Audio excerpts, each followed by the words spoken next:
Bueno, entonces nos vamos a disponer a entrar en esta nueva etapa de la lectura de la historia de la orden.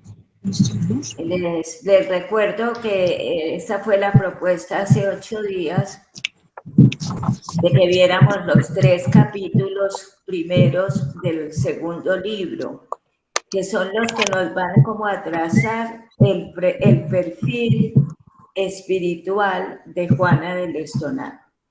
Está dividido muy bonito. El primer capítulo es como la parte más interior, la vida interior de Juana.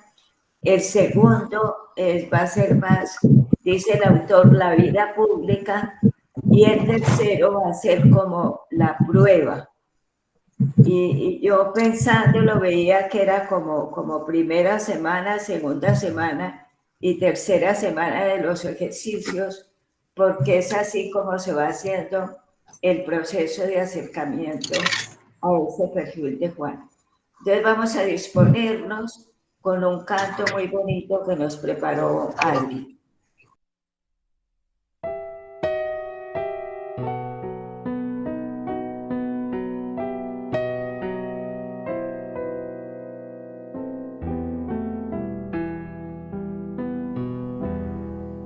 Aquí está mi corazón, haz lo tuyo, que mi centro seas tú, no lo que cumplo. Cámbialo, límpialo, llénalo de ti, que aprenda a vivir y hacer del amor culto, que aprenda a vivir y hacer del amor culto. Aquí está mi corazón, haz lo tuyo, que sea tu voluntad cuanto yo busco. Lávalo, alúmbralo, llénalo de ti, que tu amor y no la ley guíe mi rumbo, que tu amor y no la ley guíe mi rumbo. Aquí está mi corazón, haz lo tuyo, que aprenda a mirar con él a cada uno. Ábrelo, ensánchalo, llénalo de ti, pues quieres misericordia más que ayunos, pues quieres misericordia más que ayunos. Aquí está mi corazón, haz lo tuyo, que me pierdo si vivo como calculo. Guárdalo, guíalo, llénalo de ti, que si no te siento más que vivir duro, que si no te siento más que vivir duro. Aquí está mi corazón, haz lo tuyo, que camine con verdad y sin orgullo. Míralo, amalo, llénalo de ti, pues solo el amor podrá salvar el mundo, pues solo el amor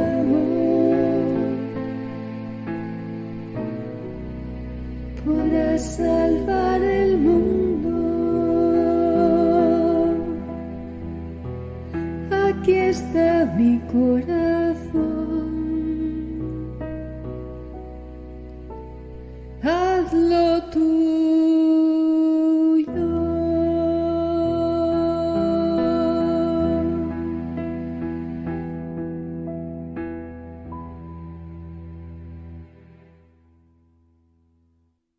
Pidamos entonces a Juana del Estonac que nos vaya ayudando a abrir el corazón, como con esa unción, con esa, pues si se quiere, lentitud, pero como algo tan hermoso como se va abriendo la flor, que así nos podamos ir abriendo a lo que el Señor nos va a comunicar hoy a través de la experiencia espiritual de Juana.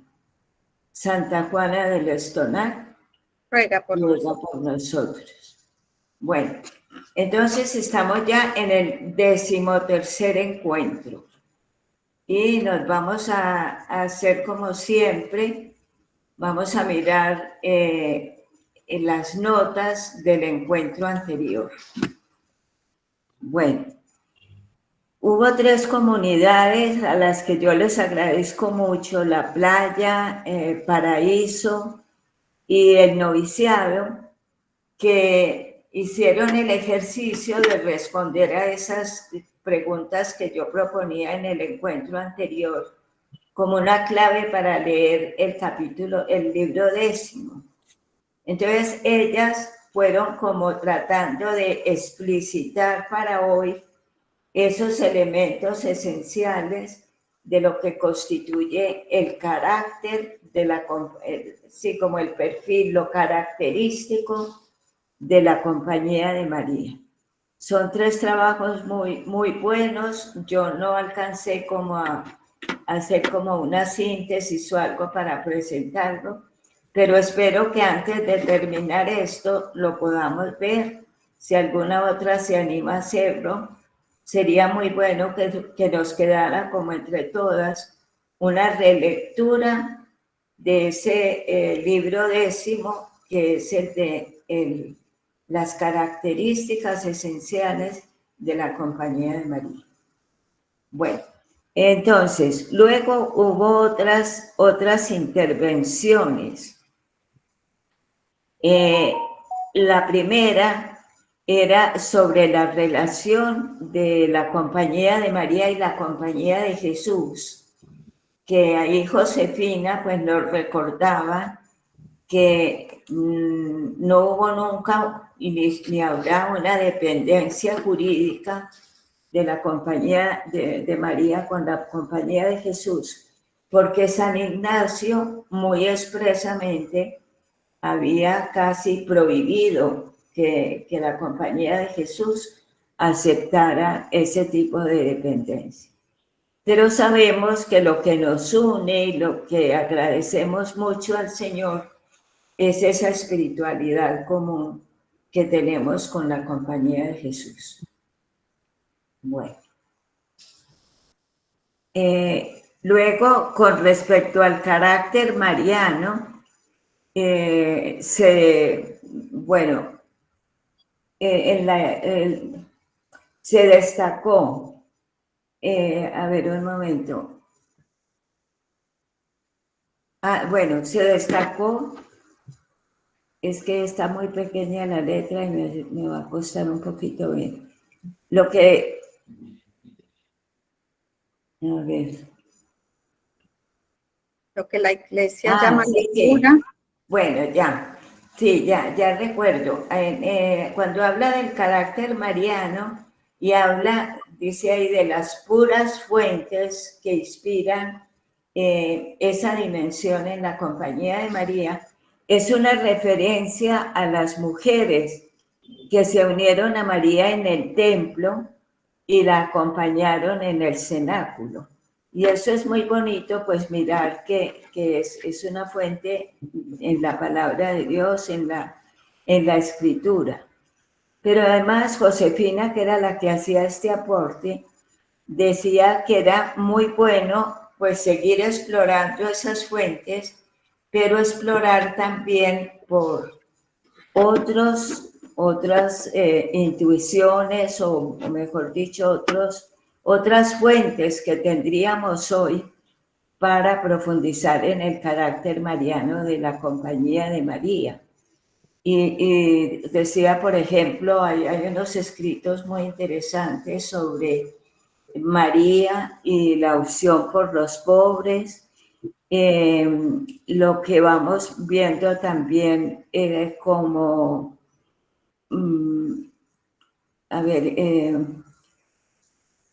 bueno, María y la opción por los pobres, hay otras dimensiones de María que podemos explorar, porque hay buenas fuentes para eso. Y Josefina nos decía que era muy importante para nosotros tener muy bien fundamentado esto, porque hoy las sectas que ya se encuentran por todas partes, pues se empeñan en menospreciar o inclusive en tachar no es lo que significa María para nosotros los católicos. Y entonces eso es muy importante que nosotros lo tengamos bien fundamentado.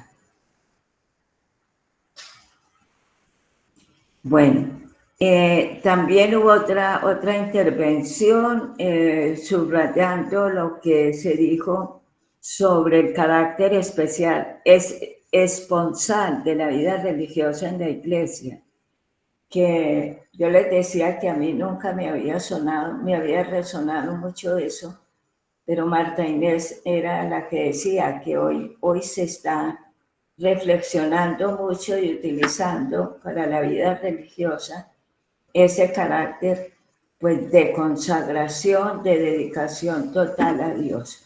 Y eso pues es otra fuente que podemos seguir estudiando.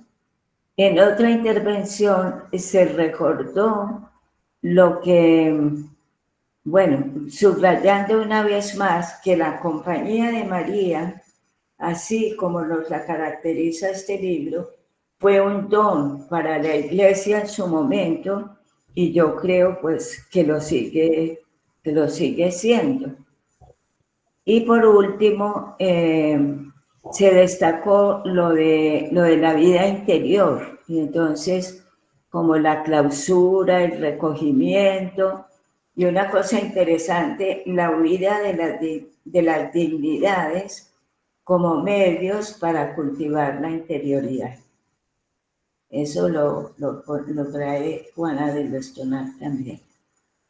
Bueno, entonces creo que con esto nos adentramos ya en el libro 11, el primero de la segunda parte. Bueno, y en el párrafo introductorio de este libro me llamaron la atención dos cosas, me parecieron interesantes, porque yo creo que las que pudieron leerlo se dan cuenta pues que no estaba como muy fácil de leer y menos de resumir. Entonces, bueno, vamos a ver lo que yo logré hacer. Bueno, se dice que a la muerte de Juana, pues como que lo que consolaba a las monjas después de todo el duelo, de todo lo que sintieron su muerte, era pues que les quedaban las reliquias, les quedaban también las recomendaciones que ella hizo tan insistentemente y sobre todo el recuerdo de su vida ejemplar.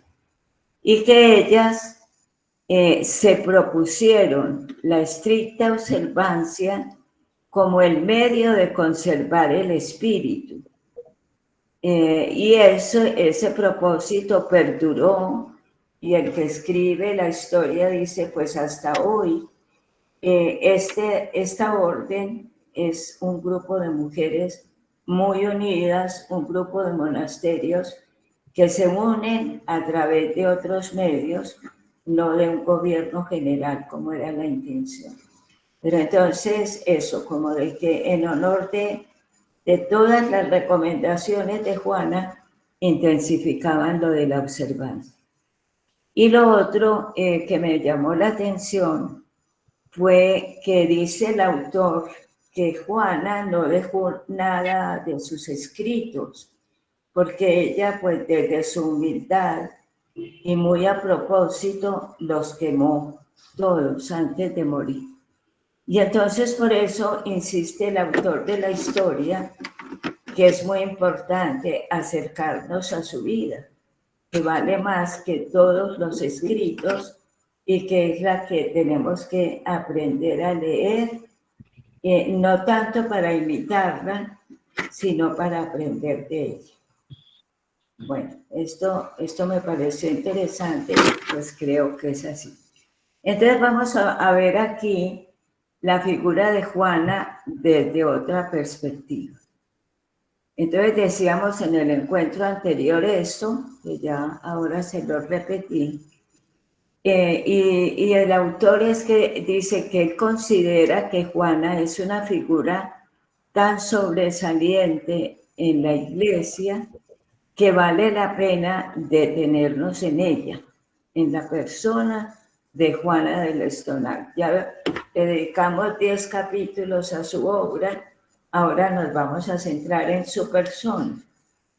Pero entonces, hasta ahora, nosotros la hemos visto como mujer, como madre, como educadora, y resaltamos mucho lo de Juana fundadora, y como que con esa clave la íbamos descubriendo en cada capítulo. Y realmente descubrimos en ella una mujer excepcional por sus muchas cualidades y virtudes que le ganaron la admiración y el aprecio de todos los que la trataban. Entonces, podríamos decir que su inteligencia, su coraje, su capacidad de relación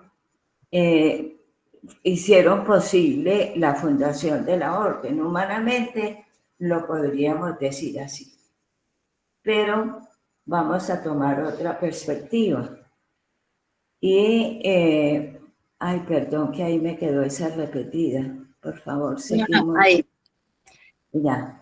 Bueno, entonces vamos a acercarnos a Juana como mujer santa.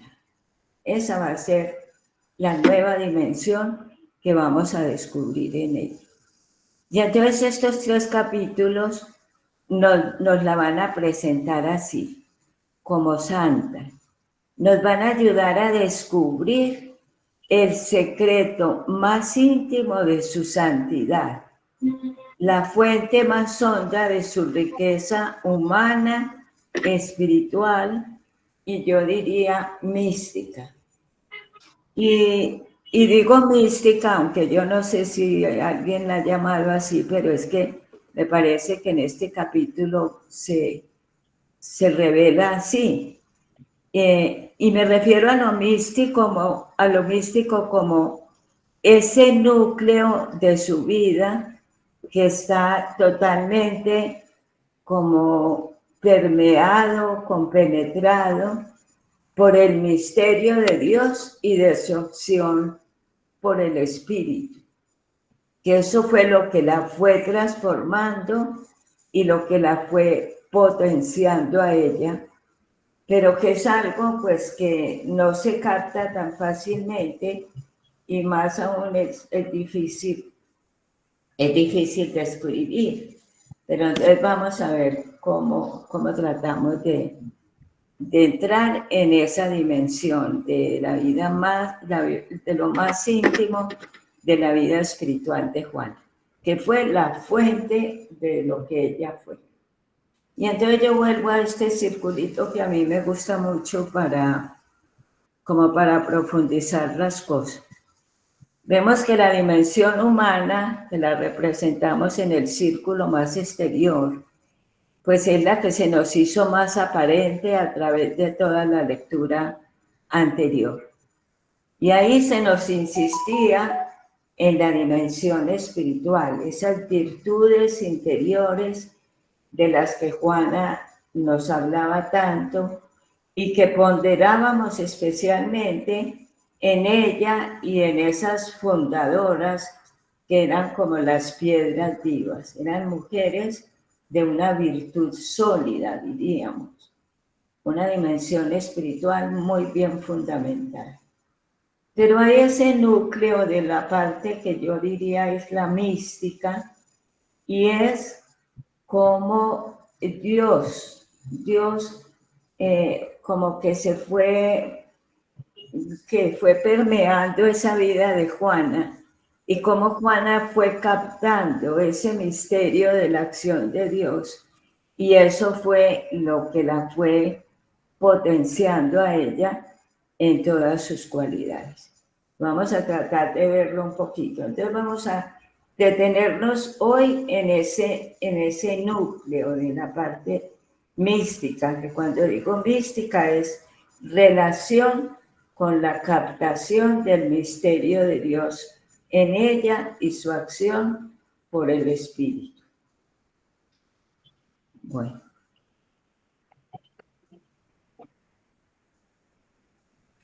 Bueno, entonces me parece importante mencionar al menos esa dimensión y profundizarla, que como decía, pues creo que no se ha tratado mucho esa parte, pero para mí me pareció como muy evidente en este libro.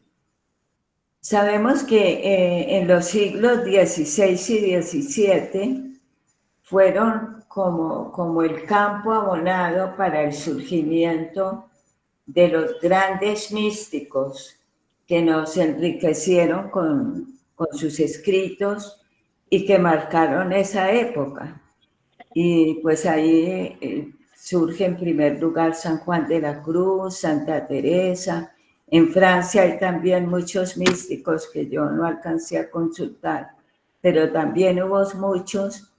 E Ignacio de Loyola, que creo que diríamos ya con el lenguaje de hoy, es un místico de ojos abiertos, porque ya recordamos esa visión del Cardoner, en donde Dios le permitió a Ignacio mirar el mundo, mirar la realidad entera, como con una transparencia nueva que le hizo ver cómo Dios está en todo.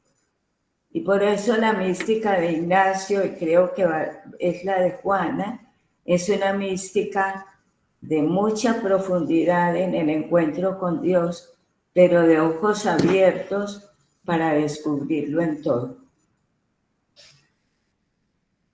Bueno, seguimos.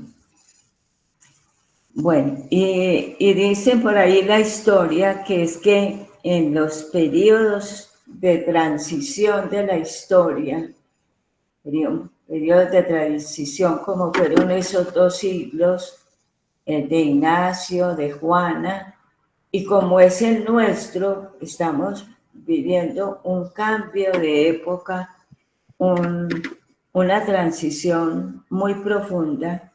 En esos tiempos es donde surgen hombres y mujeres capaces de captar el misterio del Dios que subyace en la historia y de indicar desde allí el rumbo por el que Dios mismo va conduciendo la historia por caminos de salvación. El Papa Francisco tiene algunas frases muy bonitas sobre esto, de cómo los santos y los místicos como que nos van dando la pista de cómo está Dios en esta historia aún tan convulsa, pero ahí está haciendo salvación. Y eso pues lo captan quienes tienen esa relación profunda con Dios. Entonces, con esta pista fue con la que yo quise leer un poquito este capítulo. Y entonces pues voy a compartir más o menos cómo lo fui entendiendo. Bueno, y voy a seguir un poquito los subtítulos que tiene el libro. En el primero habla de su humildad y su fe. Bueno, y entonces se va mostrando ahí de alguna manera el desarrollo de ese don de la fe recibido por Juana en el bautismo, que me acuerdo que a mí en el primer libro, cuando leí eso, me llamó la atención esa frase, que en el bautismo Juana recibió la fe y que a partir de ese momento Dios la tomó para sí. dice allá en el primer capítulo, a propósito del bautismo de Juana. Y yo creo que es verdad. Juana pues fue una niña que espiritualmente tenía una relación con Dios poco común. Y entonces sigue diciendo cómo esa fe se fue acrisolando e iluminando tanto en el contacto más directo con la herejía, porque el contacto con la herejía, con esas asambleas donde la llevaba su mamá, con las insinuaciones que ella le haría, pues fue un contacto muy directo de Juana con la herejía y con sus consecuencias. Y acordémonos que en algún momento ella como que le daba remordimiento haberse acercado tanto a la herejía.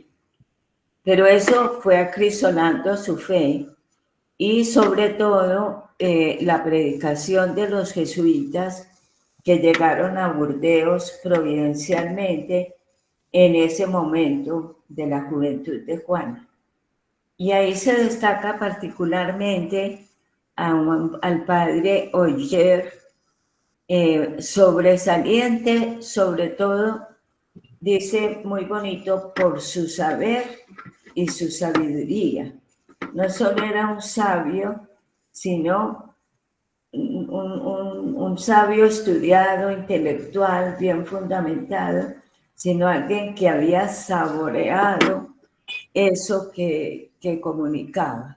Y por eso pues era sobresaliente por su saber y su sabiduría. Y entonces así Juana va adquiriendo también una fe bien fundamentada por las predicaciones de este padre que providencialmente llegó allí. Y a medida que Juana profundizaba en la fe, como que iba creciendo su celo por poder infundir esa misma fe en quienes no la tenían o en quienes la tenían ya muy contaminada. A mí este puntico como que me resonó mucho. Es como entender que en el carisma de Juana esa dimensión de la fe es muy fuerte, no solo en su vida, sino que lo vemos aquí en su celo, en su deseo de aportar el don de la fe o de salvar ese don de la fe en quienes lo tenían en peligro. Y si recordamos, pues el carisma de Ignacio fue también el servicio de la fe. Entonces, pienso como que es algo que, pues a mí por lo menos como que me interrogó, me interpeló la importancia que tiene nuestro carisma como servicio a la fe, algo tan necesario en este momento. Bueno, seguimos ahí. Ya pasó. Bueno, y dice ahí en este libro que Juana oraba y agradecía la obediencia de la fe, el don de creer fiada en la revelación de Dios. Que ella oraba con ese, y esa frase de la obediencia de la fe, que es de San Pablo y que se aplica mucho a María, es eso de creer como María, hágase en mí según tu palabra, aunque seguramente no entendía mucho, pero captaba que algo había ahí de Dios que ella quería acoger. De esta manera, la fe se fue convirtiendo para Juana en una luz que le permitía ver todo con otros ojos. Su propia vida, la relación con los otros, los acontecimientos. Contemplaba ahí a Dios y lo contemplaba a Dios mismo en su ser, en su divinidad y en su grandeza. Y se extasiaba en esa contemplación. Entonces vemos que para Juana la fe no fue simplemente creer, y cuando uno dice creer como que se refiere a algo más de la cabeza, sino penetrar en el misterio de Dios y quedar iluminada, compenetrada por él. La fe iba haciendo para Juana eso, y eso le cambiaba toda su manera de situarse en la vida y su manera de ver el mundo y de ver a los otros. Bueno, en esa fe se basa su confianza en Dios y su conformidad con su voluntad. Este es otro subtítulo del libro. Y entonces es muy interesante esto, ¿no? Una confianza firme y un abandono total en Dios eran el secreto de la ecuanimidad de Juana, de su fortaleza ante el sufrimiento, de su capacidad de animar y sostener a otros en los momentos de dificultad. Todo eso que mencionábamos como virtudes humanas de fortaleza, de capacidad de perseverar, de aguantar, de animar, todo eso pues era el fruto de ese encuentro profundo con Dios y de su fe. Y eso es lo que le daba seguridad para tomar decisiones arriesgadas. Y esto pues lo vimos en muchos momentos del proceso fundacional. Tantas veces que la criticaron, tantas veces que la quisieron convencer de otras cosas, el mismo cardenal, y veíamos la lucidez y la firmeza con que ella defendía lo que estaba viendo como querer de Dios.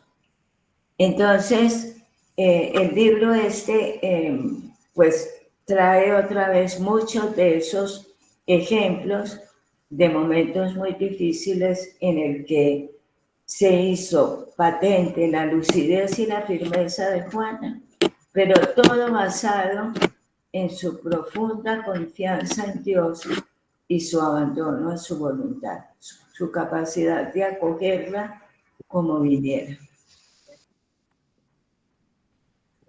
Bueno, uno de esos momentos difíciles de todos los ejemplos que trae ahí, uno que me llamó la atención porque nunca lo había escuchado, fue lo que supuso para Juana la muerte de su madre, que ella murió siendo calvinista, a pesar de todos los esfuerzos que Juana haría por convencerlo. Finalmente, pues no la convenció y Juana tuvo que aceptar humildemente su impotencia y abandonarse en Dios con plena confianza en él. Bueno, pero también Juana supo muy bien conjugar su fe y su confianza total en Dios con la diligencia en poner de su parte todos los medios para lograr lo que veía como voluntad de Dios. Entonces, recordemos que Juana consultaba con la comunidad, Juana acudía a personas influyentes que le pudieran servir de palanca, diríamos hoy, consultaba con personas que le dieran otro parecer. Ella sabía conjugar muy bien eso que creo que es San Ignacio el que dice, es confiar como si todo dependiera de Dios y actuar como si todo dependiera de uno. ¿Mm? Eso no es fácil de conjugar y Juana lo hacía muy bien. Bueno, otro subtítulo en todo esto de la experiencia espiritual, su espíritu de oración y su modo de orar. La oración, como ya había dicho por ahí, es un don recibido por Juana desde su infancia. Y gracias a ese don de oración, que yo creo que era como fuera de lo común, Dios se le comunicaba y pudo escuchar ella en el fondo de su corazón esa voz de Dios que le hablaba del fuego que había encendido de su corazón y ese fuego que ella debía cuidar. No dejes apagar ese fuego que ha encendido en ti y que te lleva a servir. Y oraba al Espíritu Santo en sus momentos de lucha y de dificultad. Y esto lo subrayo ahí porque no es común el lenguaje sobre el Espíritu Santo, pero lo trae muy bien ahí. Ese don de oración creció y se enriqueció sobre todo en la experiencia de los ejercicios espirituales. Le dedica un buen párrafo a esto, el libro, y es donde nos dice que es ahí donde Juana aprendió la ciencia del discernimiento y el don del acompañamiento espiritual. Seguramente ella, en su experiencia de ser acompañada, aprendió, recibió ese don del acompañamiento. Aprendió los distintos modos de orar y sabía detenerse allí donde Dios tocaba su corazón. Las consolaciones la llevaron hasta el éxtasis, pero no le faltaron también los tiempos de desolación. Entonces vemos que es como una dimensión mística muy marcada por la espiritualidad ignaciana, diríamos al estilo de Ignacio. La oración se convirtió así en el lugar privilegiado de encuentro con Dios y de comunicación mutua. En la oración se iba encendiendo su celo. En ella aprendió a escuchar a Dios en la noche del Cister. Recordemos que es tan importante ese momento en que ella se da cuenta que lo que tiene que hacer es escuchar a Dios, después de haberle hecho todos los reclamos. En la oración, en la Mot, se fue gestando la orden que Dios quería que fundara y allí descubrió también el modelo que debía tomar. En todo oraba y discernía, agradecía y suplicaba, presentía y se abandonaba. Era una oración muy en la vida, pero muy profunda. Sí, sigamos ahí. Bueno, esta es la imagen donde está Juana en profunda oración y Susana de Briançon que se asoma y pues ve aquello. Y entonces, pues Susana, que fue su confidente, pudo escuchar directamente de Juana lo que fueron esos momentos como de éxtasis, de arrobamiento. Dice que Susana lo que vio fue que ella estaba frente a la imagen de María y el Espíritu que se posaba sobre ella. Pero entonces todas esas confidencias místicas eran con Susana de Briançon y también con Isabel de Crisí, que sabemos que aunque no se conocieron, entablaron una amistad espiritual muy fuerte. La comunidad escuchaba con devoción sus pláticas sobre la oración y su convicción de que la compañía de María es fruto de la oración y no se sostendrá sin ella.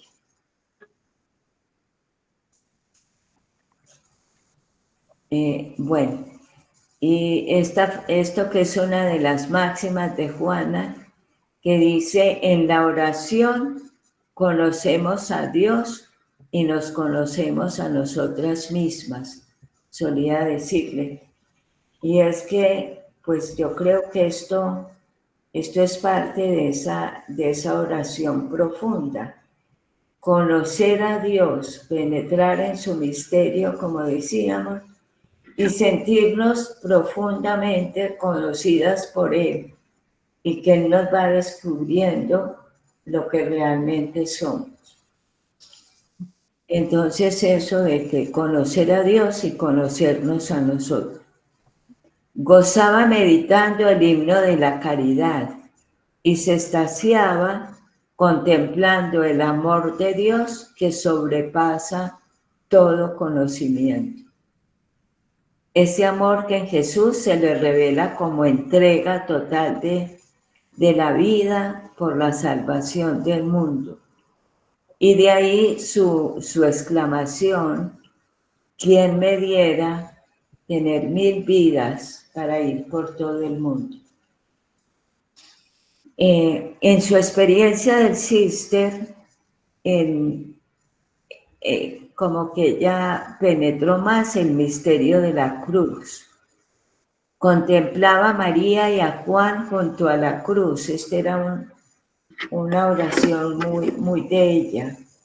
María y Juan junto a la cruz, y con ellos ponderaba ese amor que se entrega para mostrar hasta dónde amó Dios al mundo.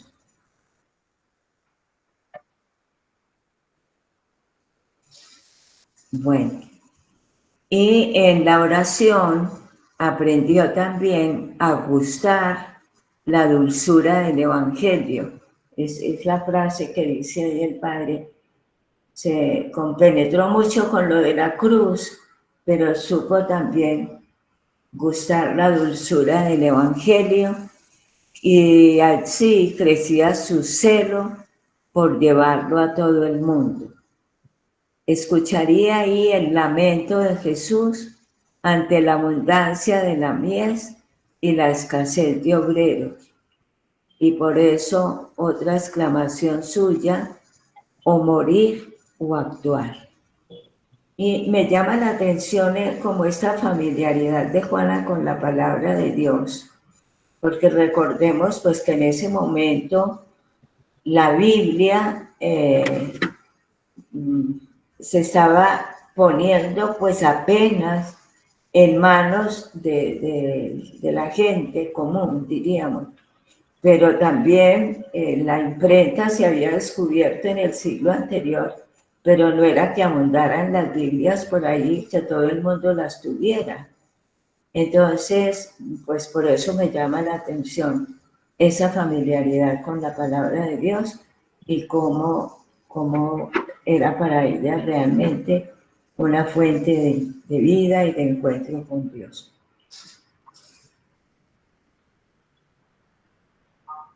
Bueno, se destaca también su devoción al Santísimo Sacramento. Gustaba de orar frente al Santísimo. Decía que tenía en el coro alto un rinconcito especial donde ella se iba a orar ante el Santísimo o cuando comulgaba. Se sentía que así como Jesús, ella sentía que así como Jesús gustaba de estar entre los hijos de los hombres, así estaba en el sagrario para hacerse presente a quienes lo visitaban. Sentía especial devoción al invocar a la Santísima Trinidad con el gloria al Padre y con la bendición. Por ahí iban como sus fuentes de devoción. Comulgaba con frecuencia. La comunión espiritual era para ella momento de recibir las mayores gracias de Dios. En su presencia tomaba las decisiones más importantes. Cuidaba con gran esmero todo lo relacionado al culto y tenía gran aprecio por los sacerdotes, a quienes consideraba ministros de ese gran sacramento. Y ella dice que era muy generosa y muy atenta con los sacerdotes, pero como con esa devoción.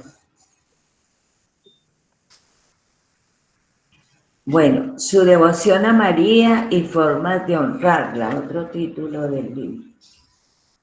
María era para Juana algo entrañable, era como su rasgo característico, puesto que María se le hizo muy presente desde su infancia y a lo largo de la vida. Fue la presencia inspiradora en todo el proceso de configuración de la orden y fue el modelo y la protectora de la que ella tomó el nombre de la orden, fundada en su honor y con su ayuda. Y recordemos pues que lo del nombre era muy importante para Juana. Ese nombre encierra para Juana todo un programa de vida. Eso lo desarrolla muy bien Garbiñe en el librito de su acercamiento a las fuentes. María encarna ese estilo de vida escondida y apostólica, cuya novedad fue un don para la Iglesia. El misterio escondido en María es fuente de inspiración. Penetrar en él y celebrarlo es un modo de aprender sus actitudes, esas que nos deben configurar, y con ella proclamamos las grandes obras que Dios hace en nosotros.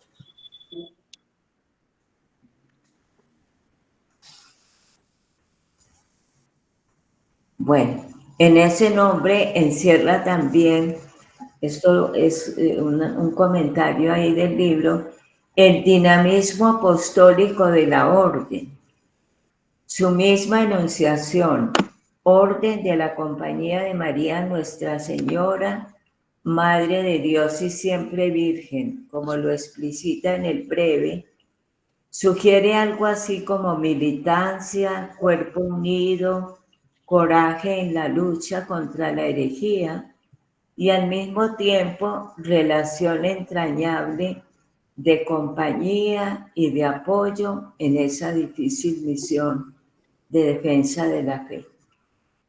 De igual manera, nos sitúa frente al misterio de María, Madre y Virgen, la que acoge a Dios en su seno por obra del Espíritu y lo entrega valientemente al mundo junto a la cruz.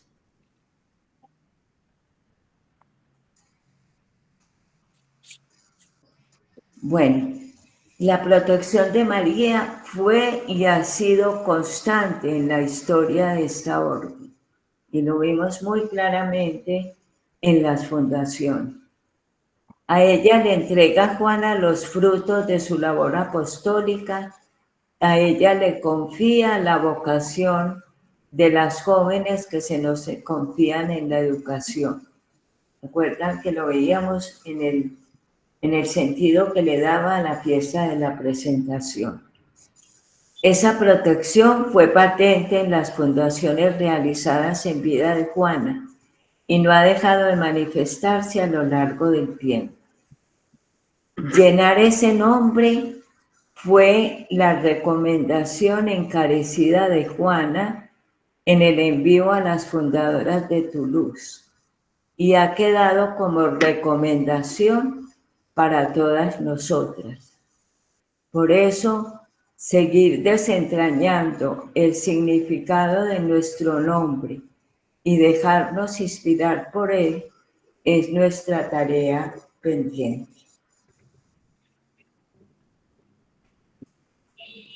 Bueno, y las otras devociones. Es interesante que Juana pues tenía devoción al ángel de la guarda y muchos santos. Entonces no era una mística por ahí de Dios y yo y Dios, sino con una mirada muy amplia. Era notable su relación particular con su ángel custodio. Ella decía que ella experimentaba la presencia de su ángel, se encomendaba a él los había presente en cada religiosa, en cada fundación, en cada persona que trataba. Por ahí se me atravesó. Y confiaba también en su protección, sobre todo en momentos en que debía afrontar situaciones difíciles. El ángel de la guarda. Bueno, y su devoción a los santos se centraba sobre todo en los 2 apóstoles que intervinieron de alguna manera en el proceso de fundación. Ahí les coloqué en la imagen a Pedro y a Juan en la pesca. Pedro en la visión del padre de Bordes, y lo explicita como diciendo aquí en esta parte del libro, como Pedro le señaló al padre de Bordes a Juana como la mujer que debía colaborar de manera especial en la iglesia en ese momento. Y Juan, a quien desde su juventud honraba de manera especial como su hermano junto a María, y también pues por el hecho de llevar el nombre de Juana. Eso le inspiraba mucha devoción a San Juan Evangelista.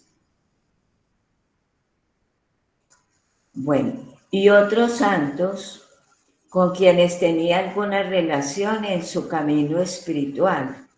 Y miren toda la lista: San Bernardo, Francisco, Ignacio, Benito, Jerónimo, pienso que por lo de la Sagrada Escritura, Santa Paula y su hija por su recogimiento y vida interior, Teresa de Jesús, con la que ella se inspiraba en su juventud, Santa Tecla.